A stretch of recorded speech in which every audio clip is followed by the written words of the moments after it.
All right, welcome to B Shifter. It's Josh, Nick, Eric, Dave. We're all hanging out, and we're going to listen to some audio today from various departments that are using the Blue Card system. And the unique thing about the audio that we have is it's a major urban department. It's a combination department. It's departments that have heavy mutual aid and auto aid. With people who aren't all necessarily full-time firefighters either. So what's the first one that we're going to listen to today, Josh? Yeah, so this first one's from Lockland, Ohio, one station place. They run an engine and a medic out of there.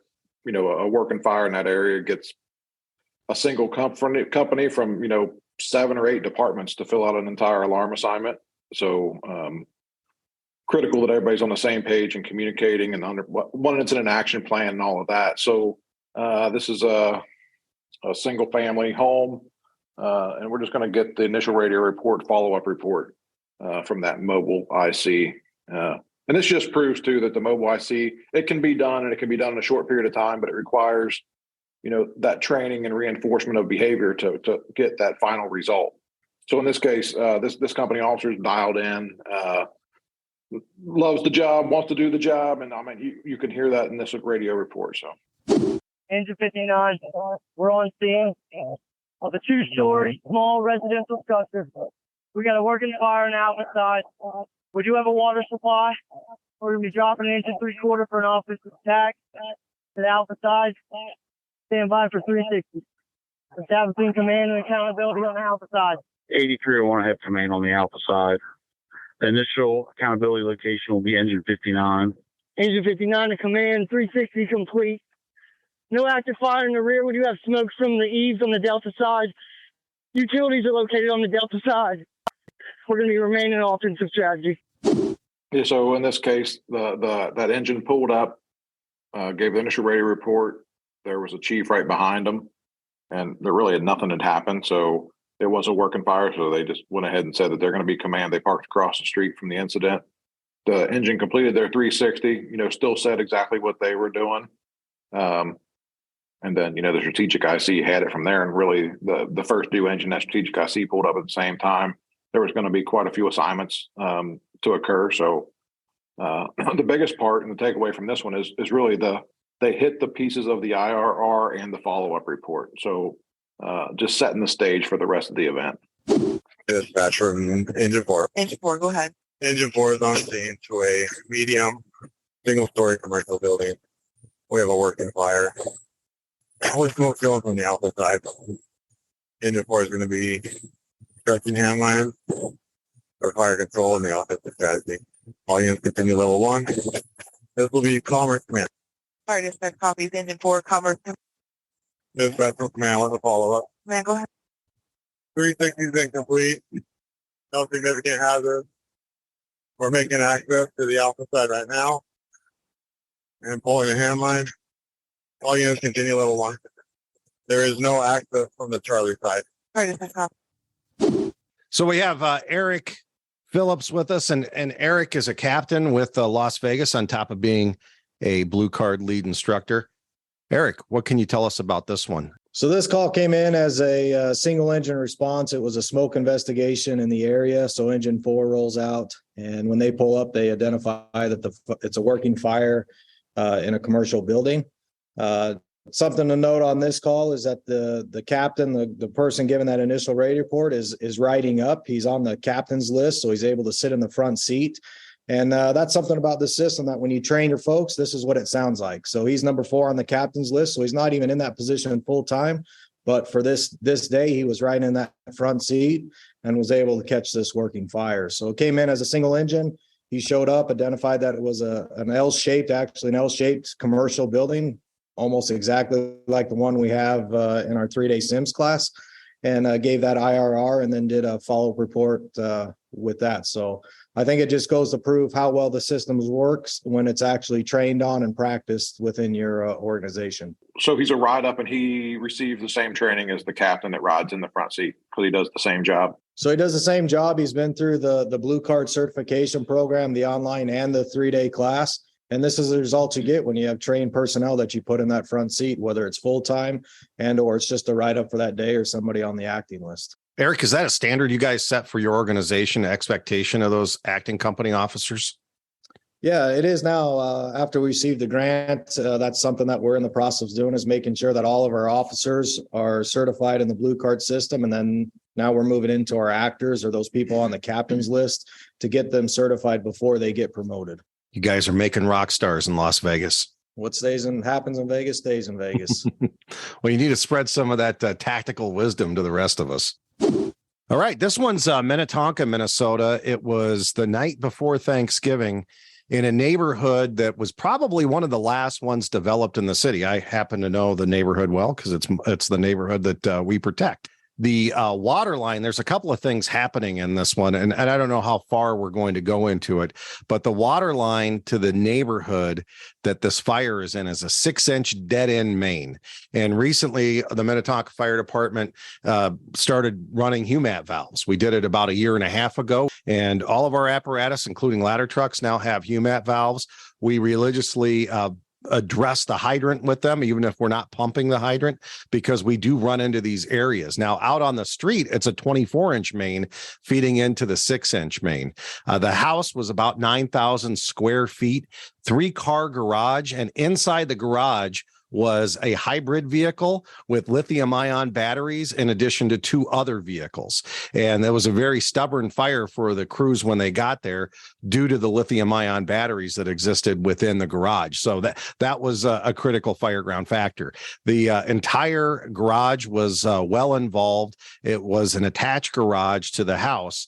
And the first order of business was trying to attack the fire.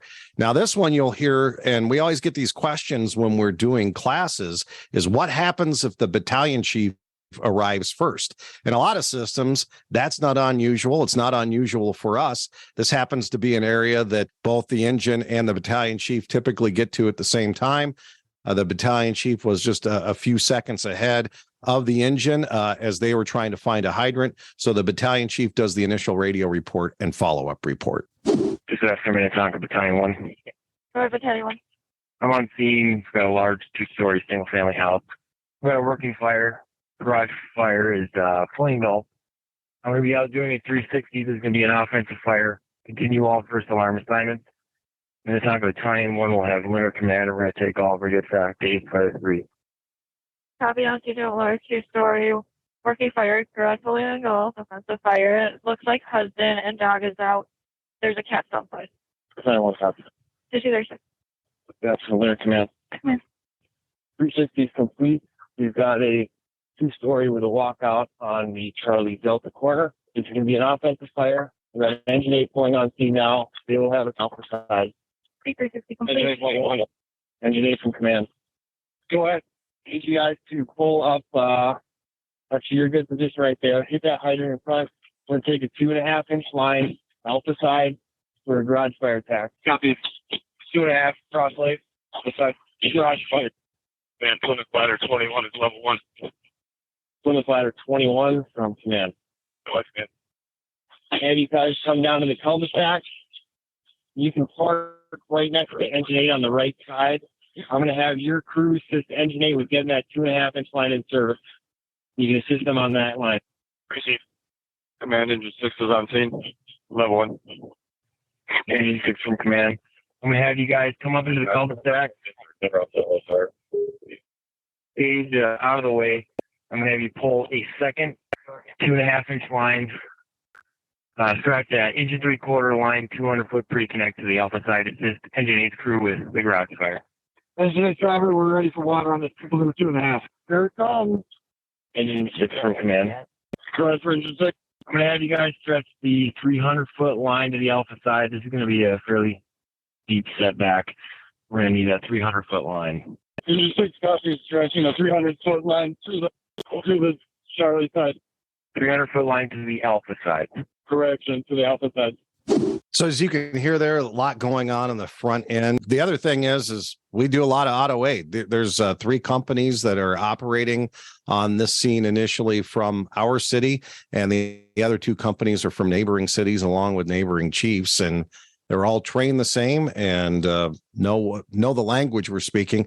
And the other thing I wanted to say is dispatch does a good job of the order model. We listen to a lot of radio traffic where dispatch doesn't really repeat it back. And while we're working with our dispatchers on learning Blue Card Command, they are really picking up repeating back and using the order model. Yeah, so I think that the initial radio report and a follow-up report from that battalion, they were the first one there. So they still did a really good job painting the picture of what was going on. They gave a really good follow-up report. I think they hit most all those points. And then, they said they gave Engine 8 that assignment. So they still addressed, hey, they picked up a water supply, they stretched that hand line. So everybody that was responding into that, understood the incident action plan of what was really happening. And in this case, it probably let them get ahead a little bit faster because the battalion was there and gave that information, and this thing was clearly going to escalate. So that task level company, went straight to work. And not everybody in this country is riding around with 4 people on a fire truck or 5 people on a fire truck. And nobody agrees that we should have less, but it's the reality thing. So you have to figure out how you adjust the system and make it work, which comes back to, something that Nick has written a lot about and done a lot with of command function 1 of deployment. So what does that look like in your region and how do you make that work? So though it doesn't sound like a certification lab when you're certifying somebody where you've got a couple companies that you do this big command transfer, it's still the system and they're still using the 8 functions of command and they're still evaluating critical fire ground factors and they were still using the order model. So yeah, I think, to this point it was good. So I think we should, get back to it and listen to some more of it. Form level 1. Yeah, my Steve, Steve 1. Go ahead, Engine 8. Second line out there. Copy that. Engine 6 could be working on a second line, getting up there, walking up right now. Command, Battalion 4 is level 1. Battalion 4 from command. Go for Battalion 4. We gear up and take Alpha Division. You're going to have Mechanic Engine 8, Engine 6, and Twin Ladder 21. Battalion 4 copies. Gear up, take Alpha. I'll let you know on that position. I can Steve 1 from command. Go ahead. You can gear up as well. You can try to position up close to the scene. And then go safety and Alpha Division. Embedded safety Alpha Division. Copy. Embedded safety on Alpha. Man, Plymouth Ladder 21 is ready for status change. Are ready for reassignment. Plymouth Ladder 21. I'm going to have you guys pull an additional line, coordinate with the Engine 8 driver. We're going to get a primary search down on it. You guys will be into your primary search. And then you'll be reporting to Minnetonka Battalion 4 as soon as they are able to report on Alpha side. Receive third line off Engine 8, primary search interior. Report to Alpha. Man, Plymouth Steve 4 is level 1. Man, copy. Plymouth Steve 4 is level 1. If you just want to stand by for a moment. Man, it's okay. Just probably level 1. Copy. Engine 5, you're level 1. Stand by for a moment. Ladder 4, level 1 stage. Command copies. Ladder 4 is level 1. Stand by a moment. Engine 8 from command can report. So, Engine 6, Engine 8 is level flying lock to the garage area. We're making some headway. Don't have 2 vehicles on fire inside the garage. Copy that. If we're able to get a line around to the Charlie side, I see some glowing kind of coming from the back roof line. So it looks like we've got fire on the roof line on the Charlie side. Do we need an additional line to address that, or are you guys able to do that with your 2 lines? The movement of the and that but that figure takes the rest of the I agree, get ready to make that. Yeah, you pull the 2.5 back, and you're going to see if you can hit the roof line from there. Break. Plymouth C4 from command. Go ahead. Could you gear up? You can try to park out of the way and go Charlie Division, see if we have any needs back there. Looks like we've got some fire on the Charlie side. You can get eyes on that. Receive Charlie Division. So I wanted to hit on something from that first piece that using the order model, that company said they were searching that 300-foot line. They said to the Charlie side, and command fixed that because they said they were going to the Charlie side, but the assignment was to go to the Alpha side. So that's part of the whole order model thing, right? So the command was able to fix that. And then as we listen to the rest of that, command didn't have an immediate assignment for a couple of those companies. So they told them just stand by until we could figure out exactly what's going on.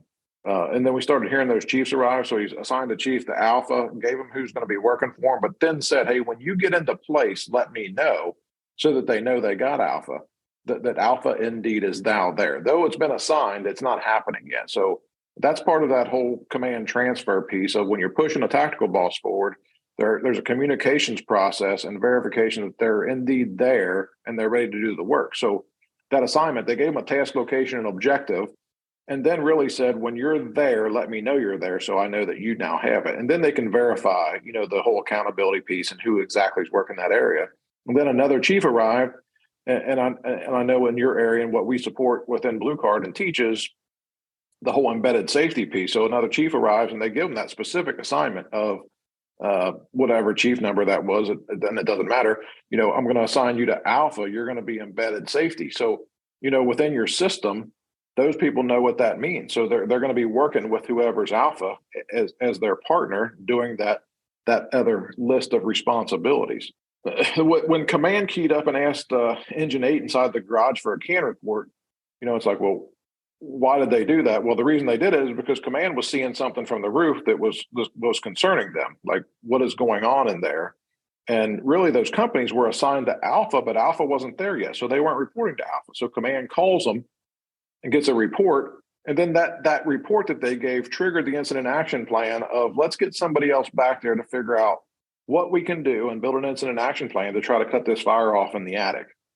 So that pretty much brings us up to speed of where we were at in that audio. And I think everybody keeping in mind, we're not talking about a 1,500 square foot house. I think John said we were talking about a 9,000 square foot house, which if you haven't been to 9,000 square foot houses on fire, it's a totally different animal, right? I mean, it's a commercial building on fire with all kinds of open void spaces and so on. And it's going to be, not less than ideally built, probably.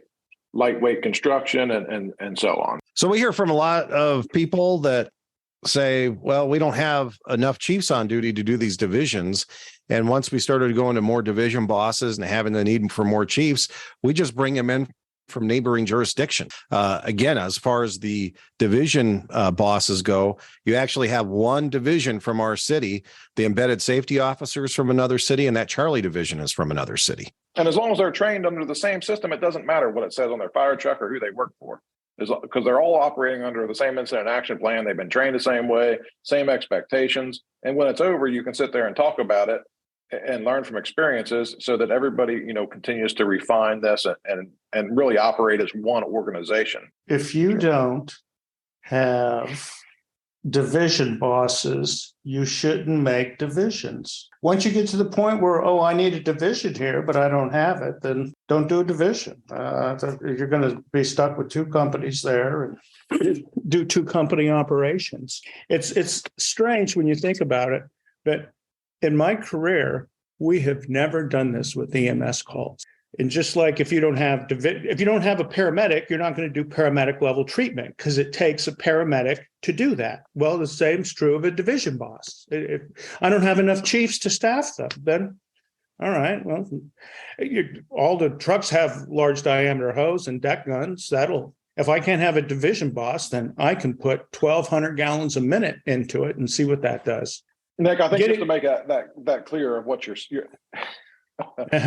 without tippy-toeing around it, or what you're not. But I mean, just to make the point of it, like, we're not saying that if you don't have a tactical boss, you can't do tactical boss stuff or you can't have divisions in place. Yeah, that is true. But what you can't do is continue to just throw resources at it, more than 3, and have them there and expect a strategic IC to manage this whole thing without. No, because then because if you throw more than 3, you have a division. You just don't have a boss for it. So I'm going to put 5 or 6. Well, it's not a division. So quit calling it that.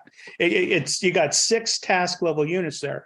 The other thing that happened in this Minnetonka example, they started off, he said offensive, right? That's what I'm going to do. And then as the thing went on and he saw what he had, he changed the strategy to defensive. And then once they knocked the fire down, he went back to offensive, right? Those are not easy things to do, to coordinate strategically. This is what we got to do. See, because he's seeing that strategically and he's got to act it out on the task level because that's who's affected by that and has to make it happen. So because the Minnetonka Fire Department trains and uses a system that connects them all, they can execute that level of operation. See, it not only is it more effective, it's faster, you can hear it, it occurs in real time, but it's also safer. So they began with the IC in the vehicle, which is a strategic position. So they begin strategically reinforced with somebody in the vehicle, and that's their only job, is to make sure that the strategy is correct and the task level is contributing to that and making the fire go away. So I think, and then that IC becomes dependent on those division bosses, especially Alpha's got the main hazard, and then Charlie's in the back. He says, eyes on Charlie. I don't know what's going on back there. And those are when you look at the communications, that IC now has two primary communication partners. Like you said, Josh, once those divisions get in place, I cut communications. How many task level units are working on this thing at its peak, Vance? 8 or 9, including companies. Gotcha. So he split the majority of those amongst those two divisions. So now you only got 2 folks communicating for 8 or 9 different companies. So everything becomes much more concentrated, and there's less waste going on. So and there's more time to talk now, so you can get more urgent communications in because you organized everybody correctly. And if the IC needs to affect where those companies are, those division bosses are there to execute that immediately. You guys stage your apparatus out of the way and come up to the scene. And then I'm going to have you just stand by. We're going to send you to Charlie Division, but we're going to need a needs assessment before you make your way back there. Engineer copy stand, engineer operator. Engineer operator, go ahead. 2 engine 3/4 and a 2.5 operating on max out at water. If he's going to flush me a second hydrant, I believe it's going to be up on Winter Ridge. Copy that. We're going to need additional hydrant. Ladder 4 from command. Go for ladder 4. You guys want to hook your UMAT to the hydrant on Winter Ridge and then lay in.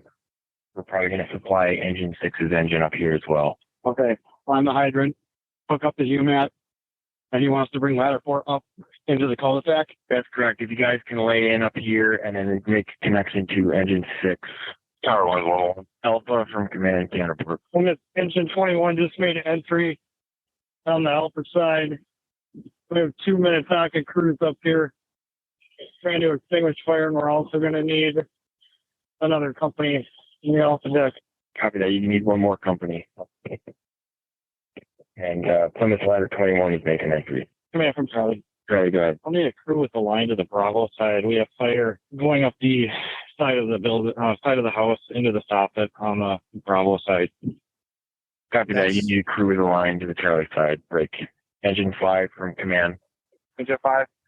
You guys are working your way up to the scene. I'm going to have you stretch an additional 1 3/4 to Charlie side. You probably need a 300-foot line to make that stretch, and you're going to report to Charlie. Engine 5, copy. Pull in the next line. Supporter line, 300 feet, 375. Tower 1 from command. Step for Tower 1. Stage your apparatus out of the way and report to Charlie's vision. Staging out of the way and reporting to Charlie. Engine 3 from command. Go for engine 3. Stage out of the way, and you guys are going to go on deck Alpha division. Engine 3 copies on deck Alpha. Alpha safety to engine 21 Plymouth. Hand report. Alpha from Plymouth 21. Go for Alpha. Yeah, primary Alpha on the first floor. We have low smoke. The only heat projectors we have are over the garage. I'm going to hook up the second floor and check for extension at Alpha Bravo corner. Copy that. You have a all clear primary. You have smoke on the first floor. What was the last part of your transmission? We're going to head up to the second floor. Check for extension over at Alpha Bravo corner. We'll get a primary first. Copy that. Also, give us conditions on that second floor also. Ladder 4 from command. Go ahead. Here you guys are done making that hydrant hookup for engine 6. I'm going to have you guys stretch another 300-foot line and report to Charlie division. Another 300-foot line report to Charlie. Jack is going to be operator on engine 6. It'll just be Captain 4 and Lieutenant 41 back there. Copy that. And then stretch your line off of engine 6 as well. Minnetonka T4 is level 1. Copy T4 to level 1. T4 from command. Go ahead. Try to gear up and take Charlie division embedded fleet. Before copy, Charlie Division, number 60. And I'll take a can report. Grant from Alpha, we're getting water on the second floor here, just above the garage. We did have fire through the garage section. Fluid engine 21 and all clear on the first floor. We're still interior, trying to get water on from that direction here. I got engine 6 and engine 8 applying water. Car fires in the garage are under control. And we have no need. Copy that. You're getting water from interior from Ladder 21. You're working on the car fire in the garage. And you have no other needs. Charlie from command can report. We have the exterior fire knocked down on the Charlie side. We're seeing fire involvement in the attic. We have that fire knocked down. We have no needs, and we have fire. Copy. You've got the exterior fire knocked down. You're working on the attic fire. You have no other needs, and you have par. And is that attic space going to be separate from the attic space of the living portion of the house? That's correct. Copy. Thank you. Alpha from Ladder 21. Fluid engine 21, go ahead. For Alpha. We're second floor. We have found extensions to the attic above the garage. We're putting water on the fire now. I have par with Ladder 21. And no other needs at this time. Alpha copy. If you got a primary Alpha second floor, you did find extension in the attic above the garage. You're applying water and you have no need. Alpha from command. Go for Alpha. So we got this 9,000 square foot house, and we just have to picture that first, because there's a ton of work to be done here. So I'm not sure how far they are into the real fire ground traffic, but I think we're like 10 minutes into just what we've been listening to. So, I mean, at least 15, 20, I don't know what the timeline is. So they're making every effort to try to get ahead of this thing, but they had a well-involved fire in the garage, clearly gets into void spaces. And I really just wanted to talk here about the whole, they had a primary all clear on the first floor. Now they got a primary all clear on the second floor. They got companies trying to put water on the fire on the interior. They didn't report any like real negative conditions from inside the building, but we're getting some reports from outside from those tactical bosses of clearly there's fire in the attic space. So that comes back to that when you have a tactical boss, they're a little bit closer to it, which oftentimes lets us work a little further, a little bit longer, because the strategic IC feels a little bit better about it because they kind of, and I don't mean this literally, but they can kind of feel it, taste it, touch it, see it, and they're there to make some decisions, right? So they're in the warm zone. So now that they have an all clear, we're into a different part of risk management, right? So we're not into the life safety thing anymore. There's an all clear this entire space. We were verifying that. Had some early reports that it was probably nobody inside, but we're still going to do interior searches in residential buildings. So, the next thing that's coming, everybody can probably guess it, right? That we're not getting ahead of this thing. We're starting to continue to get negative reports. They got the fire knocked down, but probably bought them a little bit of time to get in and do these searches. So, yeah, I mean, I think that as this thing is progressing, a lot of work happening. They're putting resources into place to try to solve the problem. But there's some red flags that keep popping up. But we're going back to the objective piece again of they have an all clear of the entire building. So that means something to us. We're not just going to keep throwing people at it. You heard at one point, Alpha Safety called for a can report. So having redundancy and having a partner in a division really matters. And it mattered here because the Alpha boss was having trouble with his radio.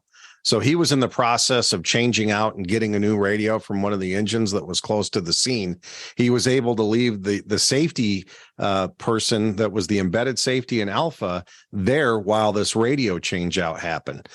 During that course of time, the safety saw something going on. So he was like, I'm going to go ahead and get a can report to try to figure out whether we can connect these things we're seeing on the outside with what we're going to hear from the inside. Well, and that's part of the safety system is the organization you build. Saying this goes back to the division thing. If you don't have the personnel that are going to fill those division spots, then you don't have that capability. And Josh said it. The safety piece of it is that division boss standing there. They know how long their companies have been inside. They know how much air they have left. They know the minutia of what's going on the task level. They know how many rotations have been made with companies in and out of the thing.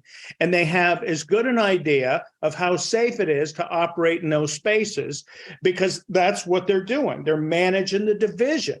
So when you look at the firefighter safety and survival piece, as you continue offensive operations in places where you have an IDLH is at a certain point, you have to have those division bosses if you're continuing those operations. It's just part of the standard timeline. Again, it's going back. You're not doing paramedic level service until you have paramedics. Same thing's true with division bosses. So now we're looking at the fire ground like we do every other service we deliver, is what's the most efficient, effective, and safest way to deliver and manage that work. Just looking at a needs assessment for personnel, we've got 2 companies in level 1 staging right now. Just checking to see if you think you're going to need to start cycling crews through. Stand by. Fire 21, go ahead with the status stand. Fire 21, I need a team of replacement on the second floor. Come on, here, coming out. Alpha side.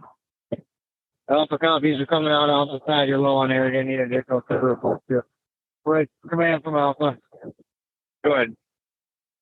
We're going to need at least 2 more companies up here. I do have Engine 6 and Engine 8 recycling within the division. I think we're getting the garage part knocked out pretty good, but we're going to need to start getting more crews in here, getting access into the attic. And we still are having issues with our pressure problems here with Engine 8. Copy that. You're going to need some additional crews on Alpha side working on overhaul interior, and you're having pressure issues with Engine 8. Break Engine 8 operator from command. Okay. You copy they're having some pressure issues on their line on the Alpha division. Charlie from command. Go ahead.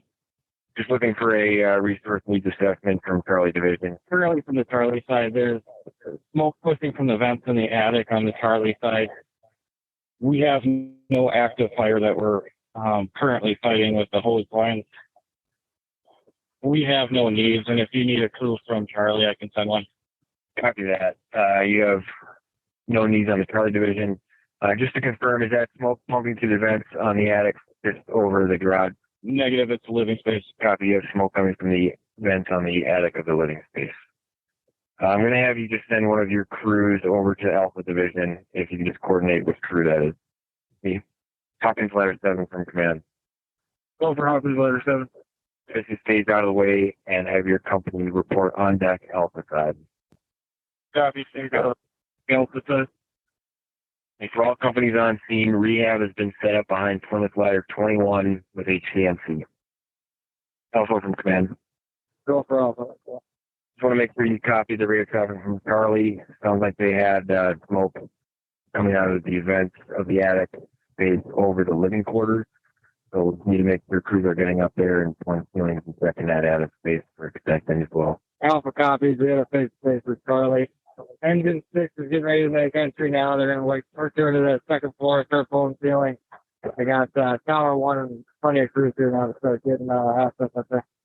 Make copy. Charlie from command. Go ahead, Charlie. Can you just update which company you sent to Alpha Division? I sent your Ladder 1 crew. And I do have some priority traffic for you, Chief. The roof along the living quarters is starting to become, it doesn't look stable. It's starting to sink in. Copy. Roof over the living quarters is becoming unstable and starting to sink in. And I'm also now starting to see flames on the E line, or on the roof line here as well. I don't know if you guys are able to hit that from the Charlie side with your line at all. Engine 6 from Alpha. Go ahead, 36. Hold your fast, sir.